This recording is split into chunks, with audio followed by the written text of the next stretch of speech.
what did you learn about the different varieties that you might use on your islands?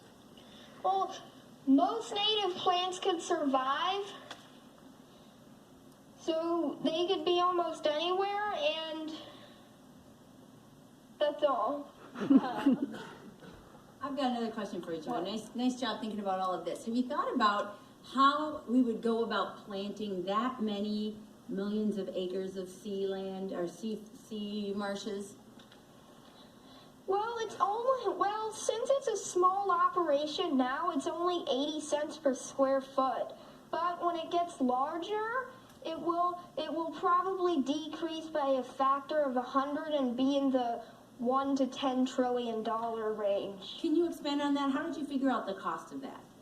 Well, we need 11.5 billion acres, and each acre is 43,000 square feet. Okay. So, Okay. any more? All right. I need more questions. You got more. I've heard that for every question you get plus 10 points. I need more. All right, here we go. I thought that was fantastic. Very, very nice job. I am curious about how your invention might affect the way that we use the oceans. Swimming, surfing, shipping, can we still do those things? Yes, the roots may not be very deep, so if you hold your breath, you could still go. And it might be just in one place, like a big clump of salt marsh islands. So we would still have the other 87% of the ocean to do other things, like go on boats, surf, swim, fish.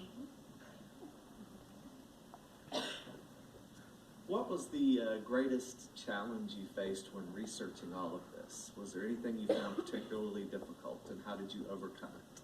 Well, before I got the idea of the floating islands, I was working with hydroponic trees, and I realized the trees might fall over under weather.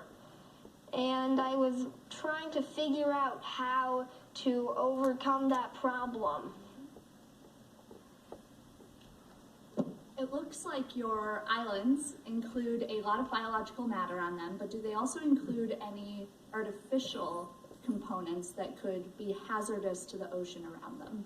Well, there are artificial components such as recycled plastic, but it's made of polyethylene terephthalate, which does not leach BPA or other chemicals into the ocean. Very cool. Joe, you did a great job. So I do have a question for you. So the ocean and saltwater is a really harsh environment, right? And a lot of things break down inside. Did you choose these 3M products because they have a special resistance to that? Why did you pick these particular products? I picked them because they have the resistance to corrosion and they're very strong.